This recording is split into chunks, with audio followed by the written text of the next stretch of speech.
Good guys. So എന്താണ് കാര്യങ്ങളൊക്കെ? നല്ല തണുപ്പ് കേട്ടോ യു എയിൽ. അതുകൊണ്ട് എനിക്കൊരു ചെറിയ ജലദോഷവും ഒരു പനിക്കോളും ഒരു കുളിരും ത്രോട്ട് ഇൻഫെക്ഷനും ഒക്കെ വന്നിട്ടുണ്ടായിരുന്നു. അപ്പോൾ ഞാനിന്നൊരു പെർഫ്യൂമിൻ്റെ റിവ്യൂ ആയിട്ടല്ല വന്നേക്കുന്നത്. അതിന് പകരമായിട്ട് എൻ്റെ കുറച്ച് ഫ്രണ്ട്സ് എന്നോട് ചോദിച്ചിട്ടുണ്ടായിരുന്നു, നമ്മൾ ഈ വീഡിയോസിലൊക്കെ പൊതുവേ പറയുന്ന കുറച്ച് കീവേഡ്സ് ഉണ്ടല്ലോ, ഇതൊക്കെ എന്നോട് ഞാൻ ചോദിക്കുന്നത് കാണാൻ പഠിച്ച് ഈ പറയുന്നതാണോ? ലൈക്ക് ഉദാഹരണത്തിന് ലോഞ്ചിറ്റിവിറ്റി, പ്രൊജക്ഷനൊക്കെ. ബേസിക്കലി നമ്മൾ എന്ത് പെർഫ്യൂം വാങ്ങിച്ചാലും നമ്മൾ ആഗ്രഹിക്കുന്ന കുറച്ച് കാര്യങ്ങളുണ്ടോ, അതൊക്കെയാണ് ഈ items.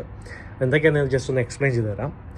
Projection as the name says, like എത്രത്തോളം നമ്മുടെ ദേഹത്തൊരു പെർഫ്യൂം അപ്ലൈ ചെയ്തിട്ടുണ്ടെങ്കിൽ അത് നമ്മളുടെ ചുറ്റിനുള്ളവർക്ക് പ്രൊജക്റ്റ് ചെയ്ത് കിട്ടുന്നുണ്ടോ, ലൈക്ക് എത്രത്തോളം അതിൻ്റെ ആ ഒരു സ്മെല്ല് സ്പ്രെഡ് ചെയ്യുന്നുണ്ട് from us, that's called projection.